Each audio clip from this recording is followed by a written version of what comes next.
Hello friends, welcome to share trader Kannada. ಇವತ್ತು Sensex 169 points gain ಆಗಿ 59,500 close ಆದರೆ Nifty 44 points gain ಆಗಿ 17,648 close ಆಗಿದೆ.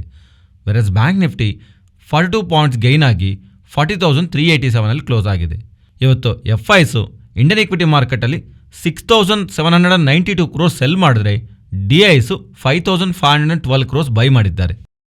ಫ್ರೆಂಡ್ಸ್, ಇವತ್ತಿನಂದ್ರೂ ಇಂದಿನ ದಿವಸಗಳೆಲ್ಲೂ ಮಾರ್ಕೆಟು ಜಾಸ್ತಿ ಫಾಲ್ ಆಗಿದೆ, ಆದರೆ ವೋಲಟಿಲಿಟಿ ಇಷ್ಟೊಂದು ದೊಡ್ಡದಾಗಿ ಕಾಣಿಸಿಲ್ಲ. ಆದರೆ ಇವತ್ತು ಹಾಗಲ್ಲ, ಓಪನಿಂಗಿಂದಾನೇ ಗ್ಯಾಪ್ ಡೌನ್, ಆ ಗ್ಯಾಪ್ ಡೌನಿಂದ ವಿತಿನ್ ಮಿನಿಟ್ಸಲ್ಲಿ ಇನ್ನು ಸ್ವಲ್ಪ ಡೌನ್ ಸೈಡ್ಗೆ ಫಾಲ್ ಆಗಿ ಒಂದು ಹ್ಯೂಜ್ ಶಾರ್ಟ್ ಕವರಿಂಗು ಮಾರ್ಕೆಟಲ್ಲಿ ಕಾಣಿಸಿದೆ.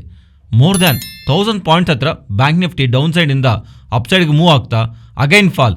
ಈ ಸಲ ಬಂದಿರೋಂಥ ಪ್ರೀವಿಯಸ್ಗಂದ್ರೂ ಈ ಸಲ ಅಗೈನ್ ಡೌನ್ ಸೈಡ್ಗೆ ಬ್ರೇಕ್ ಮಾಡ್ತಾ ಮೋರ್ ದ್ಯಾನ್ 1000 ಪಾಯಿಂಟ್ಸ್ಗಂದ್ರೆ ಜಾಸ್ತಿ ಡೌನ್ ಸೈಡ್ಗೆ ಕರೆಕ್ಟ್ ಆಗ್ತಾ ಅಗೈನ್ ಅನದರ್ ಸೈಡ್ ಡೌನ್ ಸೈಡಿಂದ ಇನ್ನೊಂದು 1000 ಪಾಯಿಂಟ್ಸ್ ಅಪ್ ಸೈಡ್ಗೆ ಮೂವ್ ಆಗೋ ಪ್ರಯತ್ನ ಮಾಡಿದ್ದೆ. ಒಂದು ಸಿಂಗಲ್ ಡೇನಲ್ಲಿ ಬ್ಯಾಂಕ್ ನಿಫ್ಟಿ ಇಷ್ಟೊಂದು ವೋಲ್ಟೈಲ್ ಆಗಿ ಮೂವ್ ಆಗಿರೋದು ತುಂಬ ರೇರ್ ಆಗಿ ನೋಡ್ತಾ ಇರ್ತೀವಿ. ಆ ಥರದ್ದು ಇವತ್ತು ನಮಗೆ ಕಾಣಿಸಿದೆ. ಇದಕ್ಕೆ ರೀಸನ್ ಏನಕ್ಕೆ ಮಾರ್ಕೆಟ್ ಈ ಥರ ಮೂವ್ ಆಗಿದೆ, ಇದರ ಬ್ಯಾಕ್ ಇರುವಂಥ ರೀಸನ್ ಅದಾನಿ ರಿಲೇಟೆಡ್ ಆಗಿರುವಂಥ ಮಲ್ಟಿಪಲ್ ಅಪ್ಡೇಟ್ಸು ಮಾರ್ಕೆಟ್ ಟೈಮ್ಸಲ್ಲಿ ಬರ್ತಾ ಇರೋದು ಆ್ಯಂಡ್ ಇರುವಂಥ ಕನ್ಕ್ಲೂಷನ್ಸು ಆ್ಯಂಡ್ ಬಿಗ್ ಇನ್ಸ್ಟಿಟ್ಯೂಷನಲ್ ಇನ್ವೆಸ್ಟರ್ಸ್ಗೆ ಅವ್ರಿಗಿರುವಂಥ ವ್ಯೂಸು, ಇದಕ್ಕೆ ಕಾರಣವಾಗಲೇ ಇವತ್ತು ಸ್ಟಾಕ್ ಮಾರ್ಕೆಟಲ್ಲಿ ಇವತ್ತಿನ ವೋಲ್ಟೈಲಿಟಿಗೆ ಕಾರಣ. ಬಟ್ ಆ್ಯಕ್ಚುಲ್ ಆಗಿ ಮಾರ್ಕೆಟ್ ಎಕ್ಸ್ಪೆಕ್ಟ್ ಮಾಡಿದ್ದು ಫೆಬ್ರವರಿ 1 ನಿರ್ಮಲಾ ಸೀತಾರಾಮನ್ ಅವರು ಬಡ್ಜೆಟ್ನ ಪ್ರವೇಶ ಮಾಡ್ತಾರೆ, ಅದರ ರಿಲೇಟೆಡ್ ಆಗಿ ಎಕ್ಸ್ಪೆಕ್ಟೇಷನ್ಸ್ ಇದೆ. ಆ್ಯಂಡ್ ಫೆಡ್ ಅವರ ಔಟ್ಕಮ್ಮು ನಮಗೆ ಫೆಬ್ರವರಿ 1 ಅಪ್ಡೇಟ್ ಆಗುತ್ತೆ. ಇದೂ ನಾವು ಪರ್ಟಿಕ್ಯುಲರ್ ಆಗಿ ಗಮನಿಸಬೇಕಾಗಿತ್ತು. ಆ್ಯಂಡ್ ನಮಗೆ SBI ಆ್ಯಂಡ್ ITC ರಿಸಲ್ಟ್ಸ್ ಇದೆ, ಇದು ನಿಫ್ಟಿ ರಿಲೇಟೆಡ್ ಆಗಿ important. But out of Feb 3 ಅಲ್ಲದೆ ಫೆಬ್ರವರಿ 1 ನಮಗೆ ಬರ್ತಿರುವಂಥ ನಿರ್ಮಲಾ ಸೀತಾರಾಮನ್ ಅವರ ಬಡ್ಜೆಟ್ ಆ್ಯಂಡ್ ಇವನ್ ಈ ಫೆಡ್ ಅವರ ಅಪ್ಡೇಟ್ಸು, US ಗೆ ಸಂಬಂಧಿಸಿರೋ ಫೆಡ್ ಅವರು ಬಡ್ಡಿ ರೇಟ್ಗಳ ಬಗ್ಗೆ ಬರ್ತಿರೋಂಥ updates actually expectations 25 basis points ಜಾಸ್ತಿ ಮಾಡ್ತಾರೆ ಅಂತ. ಅದಕ್ಕಂದ್ರೆ ಜಾಸ್ತಿ ಮಾಡ್ತಾ ಇದ್ರೆ ಸ್ಟಾಕ್ ಮಾರ್ಕೆಟ್ಗೆ ಅದು ನೆಗೆಟಿವ್ ಆಗಿ ತಗೊಳುತ್ತೆ, ಅಂಡ್ ಅದಕ್ಕಂದ್ರೆ ಕಮ್ಮಿ ಮಾಡ್ತಾ ಇದ್ರೆ ಸ್ಟಾಕ್ ಮಾರ್ಕೆಟ್ಗೆ ಅದು positive. 25 basis points already stock ಮಾರ್ಕೆಟಲ್ಲಿ ಇನ್ಕ್ಲೂಡ್ ಆಗಿರೋ ಕಾರಣವಾಗಿ ಬಿಗ್ ಚೇಂಜಸ್ ಅಂತೂ ತಗೊಂಬರಲ್ಲ. ಓವರಾಲ್ ನಿಫ್ಟಿ ರೀಸೆಂಟ್ ಟೈಮ್ಸಲ್ಲಿ 3.5% ಫಾಲ್ ಆದರೆ ಬ್ಯಾಂಕ್ ನಿಫ್ಟಿ ಆಲ್ಮೋಸ್ಟ್ ಇವತ್ತಿನ ಲೋ ಇಂದ ನೋಡಿದ್ರೆ 8% ಫಾಲ್ ಆಗಿದೆ. ಮಿಡ್ ಆ್ಯಂಡ್ ಸ್ಮಾಲ್ ಕ್ಯಾಪ್ ಸ್ಪೇಸಲ್ಲೂ ನಮಗೆ ನಿಯರ್ಲಿ 4% ಕರೆಕ್ಷನ್ ಕಾಣಿಸಿದೆ. ಬ್ಯಾಂಕ್ ನಿಫ್ಟಿ ಇಷ್ಟೊಂದು ಫಾಲ್ ಆಗ್ತಾ ಇದ್ರೂ ನಿಫ್ಟಿ ಫಾಲ್ ಆಗದೇ ಇರೋಕ್ಕೆ one of the reason IT stocks. Friends, ಈ ರೀಸೆಂಟ್ ಡೇಸಲ್ಲಿ ನಮಗೆ ಮಾರ್ಕೆಟ್ ಇಷ್ಟೊಂದು ಡೊಮೆಸ್ಟಿಕ್ ರೀಸನ್ಸಿಂದ, ನಮ್ಮ ಇಂಟರ್ನಲ್ ಆಗಿರುವಂಥ ರೀಸನ್ಸಿಂದ ದೊಡ್ಡದಾಗಿ ಬೆಳ್ತಿಲ್ಲ. ಆದರೆ ಗ್ಲೋಬಲ್ ಮಾರ್ಕೆಟ್ಸ್ ನೀವು ಗಮನಿಸಿದ್ರೆ ಮೋಸ್ಟ್ ಆಫ್ ದಿ ಸ್ಟಾಕ್ಸು ಯಾವುದಾದ್ರೆ ಹೆವಿ ಬೀಟನ್ ಸ್ಟಾಕ್ಸ್ ಎಲ್ಲ ಇದೆಯಲ್ವಾ, ಅದರಲ್ಲಿನೂ ಒನ್ ಡೈರೆಕ್ಷನಲ್ ಆಗಿ ಸಿಗ್ನಿಫಿಕೆಂಟ್ ರ್ಯಾಲಿ ಕಾಣಿಸಿದೆ. ಎಕ್ಸಾಂಪಲ್ ಟೆಸ್ಲಾ ಸ್ಟಾಕ್ ನೋಡಿದ್ರೆ ಲಾಸ್ಟ್ 3 ವೀಕ್ಸ್ನಲ್ಲಿ 65% ಬೆಳೆದಿದೆ. ಇವನ್ ಕ್ರಿಪ್ಟೋ ಕರೆನ್ಸಿಲೂ ಒಂದು ಹ್ಯೂಜ್ ರ್ಯಾಲಿ ರೀಸೆಂಟ್ ಟೈಮ್ಸಲ್ಲಿ ಕಾಣಿಸ್ತಾ ಇದೆ. ಗ್ಲೋಬಲ್ ಆಗಿ ವೀಕ್ ಆಗಿರುವಂಥ ಟೆಕ್ ಸ್ಟಾಕ್ಸ್ ಯಾವೆಲ್ಲ ಸ್ಟಾಕ್ಸ್ ಇದೆ ಅಲ್ವಾ, ಅಂಡರ್ ಪರ್ಫಾರ್ಮೆನ್ಸ್ ಮಾಡತ್ತಂತ ಅವೆಲ್ಲದ್ರಲ್ಲೂ ಶಾರ್ಟ್ ಕವರಿಂಗ್ಗೆ ಈ ರೀಸನ್ ಅಂತ ಕಾಣಿಸ್ತಾ ಇದೆ. ಈ ಒಂದು ಇವೆಂಟ್, ಈ ಅದಾನಿ ಇವೆಂಟ್ ಏನಾದರೂ ಈ ನೆಗೆಟಿವ್ ಇವೆಂಟ್ ಇಂಡಿಯನ್ ಮಾರ್ಕೆಟಲ್ಲಿ ಇಲ್ಲ ಅಂದರೆ ಇಂಡಿಯನ್ ಇಕ್ವಿಟಿ ಮಾರ್ಕೆಟ್ಸ್ನು ಗ್ಲೋಬಲ್ ಪಾಸಿಟಿವ್ ಸೆಂಟಿಮೆಂಟ್ ಇಂದ ಕ್ಯಾಶ್ ಮಾಡಿ ಮೂವ್ ಆಗ್ತಿತ್ತು ಏನೇನು. ಆದರೆ ಈ ಇಂಪಾರ್ಟೆಂಟ್ ಇವೆಂಟ್ ಅಂಡ್ ಅಪ್ಕಮಿಂಗ್ ಟೈಮ್ಸಲ್ಲಿ ಇರುವಂಥ ಬಡ್ಜೆಟ್ ಮಾರ್ಕೆಟ್ನ ಸ್ವಲ್ಪ ಡೇಸು ವೋಲ್ಟೈಲ್ ಆಗಿ ಅಂತೂ ಇಡತ್ತೆ. ಸೊ ಓವರಾಲ್ ಥೀಮ್ನ ನಾವು ಮಾತಾಡ್ಕೊಂಡ್ರೆ ಗ್ಲೋಬಲ್ ಆಗಿರುವಂಥ ಎಂಟೈರ್ ಸೆಂಟಿಮೆಂಟ್ ಪಾಸಿಟಿವ್ ಆಗಿದೆ. ಡೊಮೆಸ್ಟಿಕ್ ಆಗಿ ನೆಗೆಟಿವ್ ಆಗಂತೂ ನಮಗೆ ಈ ಅದಾನಿ ಇವೆಂಟ್ ಇದೆ. ಅಂಡ್ ಅಪ್ಕಮಿಂಗ್ ಡೇಸಲ್ಲಿ ಬಡ್ಜೆಟ್ ಒಂದು ಅಪ್ಡೇಟು ಅಂಡ್ ಫೆಡ್ ಒಂದು ಅಪ್ಡೇಟ್ ನಮಗೆ ಫೆಬ್ರವರಿ 1 ಮಾರ್ಕೆಟ್ನ ಇಂಪ್ಯಾಕ್ಟ್ ಮಾಡುತ್ತೆ. ಅಂಡ್ ಇವತ್ತು ಬಂದಿರೋಂಥ ಫಾಲ್ನಲ್ಲಿ 3 ಮಂತ್ಸ್ ಒಂದು ಲೋನ್ ಅಂತೂ ನಮ್ಮ ಮಾರ್ಕೆಟ್ ಬ್ರೇಕ್ ಮಾಡಿದ್ವಿ Nifty and bank Nifty related ಆಗಿ. ಬಟ್ ಅಗೈನ್ ಇರುವಂಥ ಈ ರಿಕವರಿ ಸಸ್ಟೈನ್ ಆಗತ್ತಾ ಇಲ್ಲ ಅನ್ನೋದು ಅಪ್ಕಮಿಂಗ್ ಟ್ರೇಡಿಂಗ್ ಸೆಷನ್ ನಮಗೆ ಅರ್ಥ ಆಗತ್ತೆ. ಅಂಡ್ ಕಂಪ್ಲೀಟ್ ಆಗಿ ಎಫ್ಐಸು ಬೇರಿಷಾಗೆ ಆ್ಯಕ್ಟ್ ಮಾಡ್ತಿದ್ದಾರೆ. 30,000 ಕ್ರೋರ್ಸ್ ಹತ್ರ ಈ ಜನವರಿ ಮಂತಲ್ಲಿ ಎಫ್ಐಸು ಇಂಡಿಯನ್ ಇಕ್ವಿಟಿ ಮಾರ್ಕೆಟಲ್ಲಿ ಸೆಲ್ ಮಾಡಿದ್ದಾರೆ. ಅದಾನಿ ಇವೆಂಟು ಅಪ್ಕಮಿಂಗ್ ಟೈಮ್ಸಲ್ಲಿ ಹೇಗೆ ಟರ್ನ್ ಆಗುತ್ತೆ ಅನ್ನೋದು ನಾವು ನೋಡಿದ ಮೇಲೆ ಫರ್ದರ್ ಆಗಿ ಮಾರ್ಕೆಟ್ನಲ್ಲಿ ಇರುವಂಥ ಪೊಸಿಷನ್ಸು ಮಾರ್ಕೆಟ್ ರಿಲೇಟೆಡ್ ಆಗಿ ವೋಲ್ಟೈಲಿಟಿನ ಕ್ರಿಯೇಟ್ ಮಾಡ್ತಾ ಇರುತ್ತೆ. ಲೈಕ್ ಈ ಎಫ್ಐಸು ಶಾರ್ಟ್ ಜಾಸ್ತಿ ಮಾಡ್ತಿದ್ದಾರೆ, ಲಾಂಗ್ಸು ಕಮ್ಮಿ ಇದೆ. ಆ್ಯಂಡ್ ಪ್ರೆಸೆಂಟು ಶಾರ್ಟ್ ಪೊಸಿಷನ್ಸು ಮಾರ್ಕೆಟ್ನಲ್ಲಿ 75% ಹತ್ರ ಬಿಲ್ಡ್ ಆಗಿದೆ. ಸೊ ಈ ಥರ ಒನ್ ಡೈರೆಕ್ಷನಲ್ ಆಗಿ ಒಂದೇ ಸೈಡ್ ಲಾಂಗ್ಸು ಶಾರ್ಟ್ಸು ಜಾಸ್ತಿ ಇದ್ದಾಗ ಮಾರ್ಕೆಟ್ನಲ್ಲಿ ಪ್ರಾಫಿಟ್ ಬುಕಿಂಗ್, ಒನ್ ಡೈರೆಕ್ಷನಲ್ ಆಗಿರುವಂಥ ವ್ಯೂಸ್ ಪ್ರಕಾರ ಇರುವಂಥ ಪ್ರಾಫಿಟ್ ಬುಕಿಂಗ್ ಏನಾದರೂ or short covering or long unwinding ನಡೀತಾ ಇದ್ದರೆ ಮಾರ್ಕೆಟ್ನಲ್ಲಿ ಹೆವಿ ವೋಲಿಟಿಲಿಟಿ ಇರುತ್ತನ್ನೋ ವಿಷಯನ ಟ್ರೇಡರ್ಸು ಜ್ಞಾಪಕ ಇಟ್ಕೊಳ್ಳಿ. ಅದರಿಂದ ಯೂಶುವಲ್ ಆಗಿ ಈ ಬಡ್ಜೆಟ್ಗೆ ಮುಂಚೆ ಆ್ಯಂಡ್ ಬಡ್ಜೆಟ್ ಆದಮೇಲೆ 15 ಡೇಸು ಟೋಟಲ್ 30 ಡೇಸ್ನಲ್ಲಿ ನಮಗೆ ಮಾರ್ಕೆಟ್ ರಿಲೇಟೆಡ್ ಆಗಿ directional moves or volatility moves ನಮಗೆ ಮಾರ್ಕೆಟ್ನಲ್ಲಿ ಕಾಣಿಸ್ತಾ ಇರುತ್ತೆ. ಬಟ್ ಈ ಸಲ ಔಟ್ ಆಫ್ ದ ಸಿಲ್ ಬಟ್ ಬಡ್ಜೆಟ್ಗಂದ್ರೆ ಮುಂಚೆನೇ ವೋಲ್ಟಿಲಿಟಿನ ಕ್ರಿಯೇಟ್ ಮಾಡೋ ಥರ ಅದಾನಿ ಅವರ ಇವೆಂಟ್ ಅಂತೂ ಕ್ರಿಯೇಟ್ ಆಗಿದೆ. ಫ್ರೆಂಡ್ಸ್, ಈ ವಿಡಿಯೋನಲ್ಲಿ ನಾವು ಶೇರ್ ಮಾಡಿರೋಂಥ ಕಂಟೆಂಟ್ ವ್ಯಾಲ್ಯೂಬಲ್ ಆಗಿದ್ದರೆ ತಪ್ಪದೇ ನಮ್ಮ ಚಾನಲ್ನ ಲೈಕ್ ಮಾಡಿ. ಫ್ರೆಂಡ್ಸ್, ಇವತ್ತಿನ ಮಾರ್ಕೆಟ್ ವೋಲಟಿಲಿಟಿಗೆ ಕಾರಣ ಆಗಿರುವಂಥ ಮೈನ್ ಟಾಪಿಕ್ ಅದಾನಿ ಟಾಪಿಕ್. ಅದರ ಬಗ್ಗೆ ಮಾತಾಡ್ಕೊಳ್ಳೋಣ. ಲಾಸ್ಟ್ ವೀಕ್ನಲ್ಲಿ ಅದಾನಿ ಗ್ರೂಪ್ ರಿಲೇಟೆಡ್ ಆಗಿ ಹಿಂಡೆನ್ಬರ್ಗ್ ಅವರು ಒಂದು ರಿಸರ್ಚ್ ರಿಪೋರ್ಟ್ನ ರಿಲೀಸ್ ಮಾಡಿದಾರಲ್ವಾ. ಈ ರಿಪೋರ್ಟ್ ರಿಲೀಸ್ ಆದಮೇಲೆ ಅದಾನಿ ಗ್ರೂಪ್ ಸ್ಟಾಕ್ಸಲ್ಲಿ ಪ್ರೆಷರ್ ನೋಡಿದೀವಲ್ವಾ. ಅದಲ್ಲದೆ ಮಾರ್ಕೆಟ್ನಲ್ಲಿ ತುಂಬ ಪ್ಯಾನಿಕ್ನೆಸ್ ಕ್ರಿಯೇಟ್ ಆಗಿದೆ.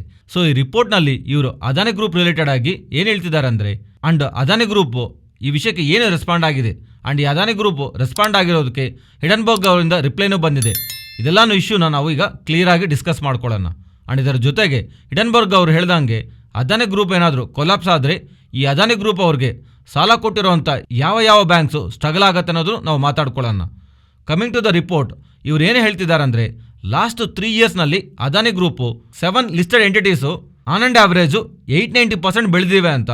ಅಂಡ್ ಲಾಸ್ಟ್ 2 ಇಯರ್ಸಲ್ಲಿ ಅದಾನಿ ಗ್ರೂಪ್ ರಿಲೇಟೆಡ್ ಆಗಿ ಇವರು ನಡೆಸಿರೋಂಥ ಇನ್ವೆಸ್ಟಿಗೇಷನ್ನಲ್ಲಿ ಇವರು ತುಂಬ ಇಶ್ಯೂಸ್ನ ಫೈಂಡ್ ಔಟ್ ಮಾಡಿರೋ ಥರ, ಅಂಡ್ ಇವರು ಫೈಂಡ್ ಔಟ್ ಮಾಡಿರೋಂಥ ಇಶ್ಯೂಸ್ನ ಸೈಡ್ಗಿಟ್ರು ಆಸ್ ಪರ್ ಫಂಡಮೆಂಟಲ್ಸ್ ನೋಡಿದ್ರು ಅದಾನಿ ಗ್ರೂಪ್ ಸ್ಟಾಕ್ಸ್ ಎಲ್ಲಾನು ಸ್ಕೈ ಹೈ ವ್ಯಾಲ್ಯೂಷನ್ನಲ್ಲಿ, ಅಂದರೆ ತುಂಬ ಹೈ ವ್ಯಾಲ್ಯೂಷನ್ನಲ್ಲಿ ಟ್ರೇಡ್ ಆಗ್ತಿರೋ ಥರ ಇವರು ಶೇರ್ ಮಾಡ್ತಿದ್ದಾರೆ. ಸೊ ಇಷ್ಟೊಂದು ಹೈ ವ್ಯಾಲ್ಯೂಷನ್ನಲ್ಲಿ ಈ ಸ್ಟಾಕ್ಸ್ ಟ್ರೇಡ್ ಆಗ್ತಿದೆ ಅಲ್ವಾ, ಅದರಿಂದ ಫಂಡಮೆಂಟಲ್ಸ್ ಪ್ರಕಾರ ನೋಡಿದ್ರೆ ಈ ಸ್ಟಾಕ್ಸಲ್ಲಿ 85% ಡೌನ್ ಸೈಡ್ಗೆ ರಿಸ್ಕ್ ಇರೋ ಥರ ಅಂಡ್ ಇವರು ರಿಪೋರ್ಟ್ನಲ್ಲಿ ಮೆನ್ಷನ್ ಮಾಡಿದ್ದಾರೆ. ಮೇನ್ಲಿ ಈ ರಿಪೋರ್ಟ್ನಲ್ಲಿ ಇವರು ರೈಸ್ ಮಾಡ್ತಿರೋಂಥ ಕನ್ಸರ್ನ್ಸ್ ಏನಂದರೆ, ಈ ಅದಾನಿ ಗ್ರೂಪ್ ಒಂದು ಲಿಸ್ಟೆಡ್ ಎಂಟಿಟೀಸ್ ಎಲ್ಲದಕ್ಕೂ ಡೆಟ್ ತುಂಬ ಜಾಸ್ತಿ ಇದೆ. ಅಂಡ್ ಅದಲ್ಲದೆ ಪ್ರಮೋಟರ್ಸ್ ಗ್ರೂಪ್ಗೆ ಸಂಬಂಧಿಸಿರುವ ಪರ್ಸನ್ಸ್ ಎಲ್ಲರೂ ಸ್ಟಾಕ್ಸ್ನ ಪ್ಲೆಡ್ಜ್ ಮಾಡಿ ತುಂಬ ಜಾಸ್ತಿ ಲೋನ್ಸ್ನ ತಗೊಂಡಿರೋ ಥರ. ಅಂಡ್ ಈ ಕಂಪನಿನಲ್ಲಿರುವಂಥ 22 ಕೀ ಲೀಡರ್ಸಲ್ಲಿ 8 ಮೆಂಬರ್ಸು ಅದಾನಿ ಫ್ಯಾಮಿಲಿ ಅವ್ರಿಗೆ ಸಂಬಂಧಿಸಿರೋರು ಆಗಿರೋ ಕಾರಣವಾಗಿ ಗ್ರೂಪ್ ಫೈನಾನ್ಷಿಯಲ್ ಅಂಡ್ ಡಿಸ್ಕಷನ್ನ ಇವರು ಇನ್ಫ್ಲೂಯೆನ್ಸ್ ಮಾಡ್ತಿರೋ ಥರ ಇವರು ರಿಪೋರ್ಟ್ನಲ್ಲಿ ಮೆನ್ಷನ್ ಮಾಡಿದ್ದಾರೆ.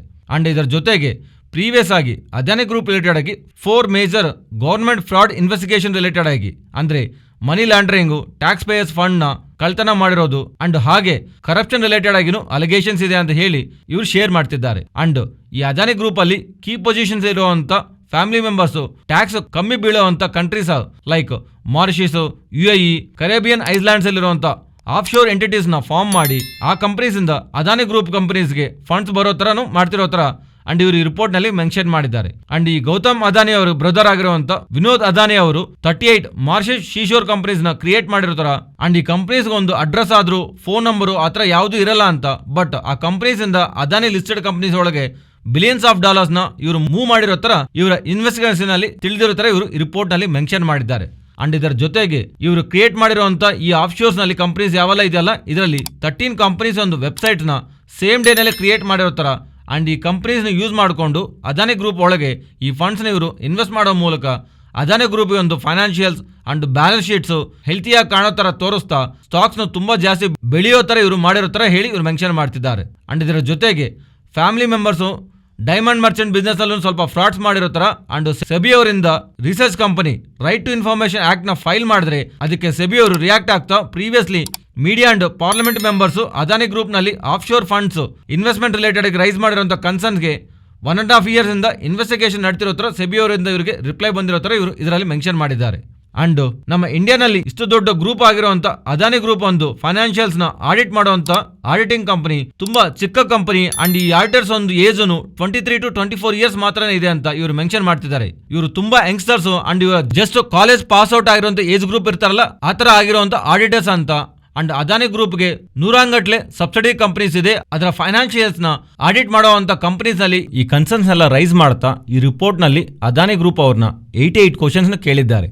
ಅಂಡ್ ಈ ಕ್ವಶನ್ಸ್ ಕೇಳ್ತಾ ಅದಾನಿ ಅವರು ತುಂಬಾ ಸಲ ಅವರನ್ನ ಯಾರಾದ್ರೂ ಕ್ರಿಟಿಸೈಸ್ ಮಾಡ್ತಾರೋ ಆ ಕ್ರಿಟಿಸೈಸಮ್ನ ಇವರು ಆಪರ್ಚುನಿಟಿ ಆಗಿ ಮಾಡ್ಕೊಂತಾರ ಅಂತ ಹೇಳಿ ಸ್ಟೇಟ್ಮೆಂಟ್ಸ್ ಮಾಡಿದ್ದಾರೆ. ಸೊ ನಾವು ಅದಾನಿ ಗ್ರೂಪ್ ರಿಲೇಟೆಡ್ ಆಗಿ ನಾವು ಕ್ವಶನ್ಸ್ನ ರೈಸ್ ಮಾಡಿದೀವಿ. ಅದರಿಂದ ಶಾರ್ಟ್ಲಿ ಅದಾನಿ ಗ್ರೂಪ್ ಅವರಿಂದ ಇದರ ರಿಲೇಟೆಡ್ ಆಗಿ ರೆಸ್ಪಾನ್ಸ್ ಬರುತ್ತೆ ಅಂತ ಎಕ್ಸ್ಪೆಕ್ಟ್ ಮಾಡ್ತಿರೋ ಥರ ಇವರು ರಿಪೋರ್ಟ್ನಲ್ಲಿ ಮೆನ್ಷನ್ ಮಾಡಿದ್ದಾರೆ. ಇವರು ರಿಲೀಸ್ ಮಾಡಿರುವಂಥ ಈ ರಿಪೋರ್ಟ್ಗೆ ಅದಾನಿ ಗ್ರೂಪ್ ಅವರಿಂದನೂ ರೆಸ್ಪಾಂಡ್ ಬಂದಿದೆ. ಹಿಂಡೆನ್ಬರ್ಗ್ ಅವರು ಯಾವುದಾದ್ರೂ ಅಲಿಗೇಷನ್ಸ್ ಇಂದ ರಿಪೋರ್ಟ್ನ ರಿಲೀಸ್ ಮಾಡಿದ್ದಾರಲ್ವ, ಇದಕ್ಕೆ ಅದಾನಿ ಗ್ರೂಪ್ ಅವರು ಏಕಾಏಕವಾಗಿ ರೆಸ್ಪಾಂಡ್ ಆಗ್ತಾ 413 ಪೇಜಿ ರಿಪ್ಲೈನ ರಿಲೀಸ್ ಮಾಡಿದ್ದಾರೆ. ಇದರಲ್ಲಿ ಅದಾನಿ ಗ್ರೂಪ್ ಅವರು ಏನು ಹೇಳ್ತಿದ್ದಾರೆ ಅಂದರೆ, ಈ ಹಿಂಡೆನ್ಬರ್ಗ್ ಅವರು ಎಲ್ಲಾನು ಮಾಡ್ತಿರೋದು ಫಾಲ್ಸ್ ಕ್ಲೈಮ್ಸ್ ಅಂತ. ಅಂಡ್ ನಮ್ಮ ಕಂಪನಿಯಲ್ಲಿ ನಡ್ತಿರೋಂಥ ಪ್ರತಿಯೊಂದು ಆಕ್ಷನ್ ನಾವು ಆನ್ ಟೈಮು ಎಕ್ಸ್ಚೇಂಜಸ್ಗೆ ಅಪ್ಡೇಟ್ ಮಾಡ್ತಾ ಇದೀವಿ ಅಂತ. ಸೊ ಇದು ಕಂಪನಿ ಮೇಲೆ ಅಲ್ಲ, ಇಂಡಿಯಾ ಮೇಲೆ ನಡೆದಿರುವಂಥ ಅಟ್ಯಾಕ್ ಅನ್ನೋ ಥರ ಇವ್ರು ಮೆನ್ಷನ್ ಮಾಡಿದ್ದಾರೆ. ಅಂಡ್ ಇದಲ್ಲದೆ ಇಂಡಿಯಾನಲ್ಲಿ ಈಗ ಲಾರ್ಜೆಸ್ಟ್ FPO ನಾವು ಲಾಂಚ್ ಮಾಡಿದೀವಲ್ವಾ, ಸೊ ಇದರಿಂದ ಈ FPOನ ಫೇಲ್ ಮಾಡೋದಕ್ಕೆ ಈ ತರ ಅಂತ ರಿಪೋರ್ಟ್ನ ಇವರು ರಿಲೀಸ್ ಮಾಡಿರೋ ತರ ಅದಾನಿ ಗ್ರೂಪ್ ಅವರು ಕ್ಲೈಮ್ ಮಾಡ್ತಿದ್ದಾರೆ. ನಾವು ಅದಾನಿ ಗ್ರೂಪ್ ಅವರಿಂದ ಬಂದಿರುವಂತ ರೆಸ್ಪಾಂಡ್ಗೆ ಇವತ್ತು ಹಿಡನ್ಬರ್ಗ್ ಅವರು ರೆಸ್ಪಾಂಡ್ ಆಗಿದ್ದಾರೆ. ಇವರೇನು ಹೇಳ್ತಿದ್ದಾರೆ ಅಂದರೆ, ಇವರು ಕೇಳಿರುವಂಥ 88 ಕ್ವಶನ್ಸಲ್ಲಿ ಅದಾನಿ ಅವರು 62 ಕ್ವಶನ್ಸ್ಗೆ ಆಕ್ಚುಲಿ ಇವರು ಆನ್ಸರ್ ಮಾಡೋದ್ರಲ್ಲಿ ಫೇಲ್ ಆಗಿದ್ದಾರೆ. ಇವರು ಮೈನ್ ಆಫ್ ಶೋರ್ ಅಕೌಂಟ್ಸ್ ಇಂದ ಟ್ರಾನ್ಸಾಕ್ಷನ್ ರಿಲೇಟೆಡ್ ಆಗಿ ಕೇಳಿರುವಂಥ ಇಂಪಾರ್ಟೆಂಟ್ ಕ್ವಶನ್ಸ್ಗೆ ಅದಾನಿ ಅವರು ಆನ್ಸರೇ ಮಾಡಿಲ್ಲ ಅನ್ನೋ ಥರ ಅದಾನಿ ಅವರು ರಿಲೀಸ್ ಮಾಡಿರುವಂಥ 413 ಪೇಜ್ ರಿಪೋರ್ಟ್ ಅಲ್ಲೂ ಜಸ್ಟ್ 30 ಪೇಜಸ್ ಮಾತ್ರನೇ ಇವರು ರೈಸ್ ಮಾಡಿರುವಂಥ ಕನ್ಸರ್ನ್ಗೆ ರೆಸ್ಪಾನ್ಸ್ ಇರೋ ಥರ, ಇನ್ನು ತುಂಬಾ ಅನಾನ್ಸರ್ಡ್ ಕ್ವಶನ್ಸ್ಗೆ ಇನ್ನೂ ಹಾಗೆ ಮಿಕ್ಕಿರೋ ಥರ ಇವರು ಕಮೆಂಟ್ ಮಾಡಿದ್ದಾರೆ. ಸೊ ಇವ್ರ ಹತ್ರ ಇರುವಂಥ ಈ ರೆಸ್ಪಾನ್ಸ್ ಬಂದ ಮೇಲೆ ಇವತ್ತು ಅದಾನಿ ಗ್ರೂಪ್ ಸ್ಟಾಕ್ಸ್ ನಾವು ಪ್ರೆಷರ್ ನೋಡಿದ್ದೀವಿ. ಆಕ್ಚುಲಿ ಇದು ಅದಾನಿ ಗ್ರೂಪ್ ಅಂಡ್ ಹಿಡನ್ಬರ್ಗ್ ಮಧ್ಯದಲ್ಲಿ ನಡೆತಿರುವಂಥ ವಾರ್. ಒಂದು ವೇಳೆ ಈ ರೀಸೆ ಸಂಸ್ಥೆ ಶೇರ್ ಮಾಡಿರುವಂಥ ಅದಾನಿ ಗ್ರೂಪ್ ಏನಾದರೂ ಕೊಲಾಪ್ಸ್ ಆದರೆ ಅವ್ರಿಗೆ ಸಾಲ ಕೊಟ್ಟಿರುವಂಥ ಬ್ಯಾಂಕ್ಸ್ ಮೇಲೆ ತುಂಬ ಭಾರ ಬೀಳತ್ತಲ್ವಾ. ಸೊ ಇವರಿಗೆ ಯಾವ್ಯಾವ ಬ್ಯಾಂಕ್ಸ್ ಎಷ್ಟು ಲೋನ್ಸ್ ಕೊಟ್ಟಿರೋದು ನಾವು ಈಗ ನೋಡೋಣ. ಸೊ ಅದಾನಿ ಗ್ರೂಪ್ಸ್ಗೆ ಬ್ಯಾಂಕ್ ಡೆಟ್ ರಿಲೇಟೆಡ್ ಆಗಿ CLS ಅವರೊಂದು ರಿಪೋರ್ಟ್ ನ ರಿಲೀಸ್ ಮಾಡಿದ್ದಾರೆ. ಇದರಲ್ಲಿ ಇವರು ಏನು ಹೇಳ್ತಿದ್ದಾರೆ ಅಂದ್ರೆ, ಟೋಟಲ್ ಆಗಿ Adani groups debt around 2.5 trillion rupees ಹತ್ರ ಇದೆ. ಅಂದ್ರೆ ಅರೌಂಡ್ ಅದಾನಿ ಗ್ರೂಪ್ ಅವರ ಹತ್ರ 2,10,000 ಕೋಟಿ ಹತ್ರ ಸಾಲ ಇದೆ. ಇದರಲ್ಲೂ ಬ್ಯಾಂಕ್ಸ್ ಒಂದು ಎಕ್ಸ್ಪೋಜರ್ ಲೆಸ್ ದ್ಯಾನ್ 40% ಇರೋ ತರ ಇವರು ಶೇರ್ ಮಾಡ್ತಿದ್ದಾರೆ. ಅಂಡ್ ಈ 2,10,000 ಕೋಟಿಲೂ 40% ಅಂದ್ರೆ ಅರೌಂಡ್ 84,000 ಕ್ರೋರ್ಸ್ ಅಲ್ವಾ. ಈ 84,000 ಕ್ರೋರ್ಸ್ ಅಲ್ಲೂ ಇವರು ಬ್ಯಾಂಕ್ಸ್ ಇಂದ ಸಾಲ ತಗೊಂಡಿದ್ದಾರೆ. ಅಂಡ್ ಈ 84,000 ಕ್ರೋರ್ಸ್ ಅಲ್ಲೂ ಪ್ರೈವೇಟ್ ಬ್ಯಾಂಕ್ಸ್ ಒಂದು ಎಕ್ಸ್ಪೋಜರ್ ಬಿಲೋ 10% ಇದೆ ಅಂತ ಇವರು ಹೇಳಿ ಈ ರಿಪೋರ್ಟ್ ನಲ್ಲಿ ಮೆನ್ಷನ್ ಮಾಡ್ತಿದ್ದಾರೆ. And ICICI bank, Axis bank ಇತರ ಬ್ಯಾಂಕ್ಸ್ ಅದಾನಿ ಗ್ರೂಪ್ ಅವರಿಂದ ಇರುವಂತ ಸ್ಟ್ರಾಂಗ್ ಕ್ಯಾಶ್ ಫ್ಲೋ ಇರುವಂತ ಅಸೆಟ್ಸ್ ಲೈಕ್ ಏರ್ಪೋರ್ಟ್ಸ್, ಪೋರ್ಟ್ಸ್ ನ ಬೇಸ್ ಮಾಡ್ಕೊಂಡು ಇವ್ರು ಲೋನ್ ಕೊಟ್ಟಿರೋ ತರ.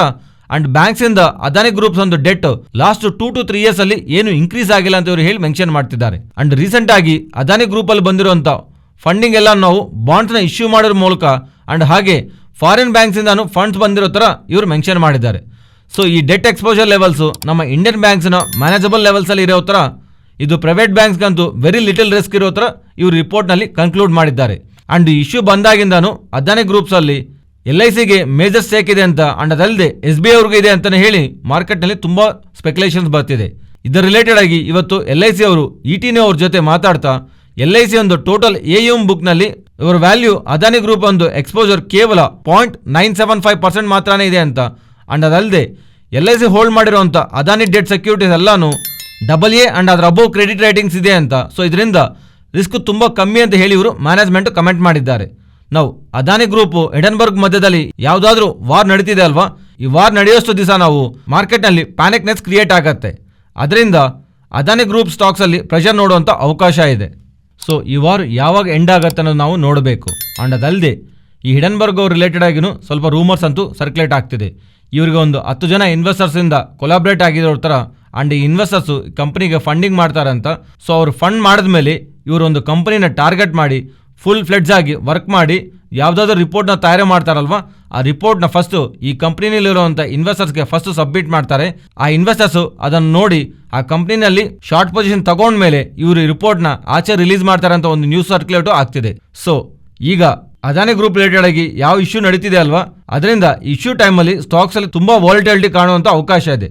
ಸೊ ಈ ಥರ ಟೈಮಲ್ಲಿ ನಾವು ಈ ಥರ ಸ್ಟಾಕ್ಸ್ ಅಲ್ಲಿ ಸ್ವಲ್ಪ ಹುಷಾರಾಗಿರೋದೇ better. Next Nifty and bank Nifty support and resistant.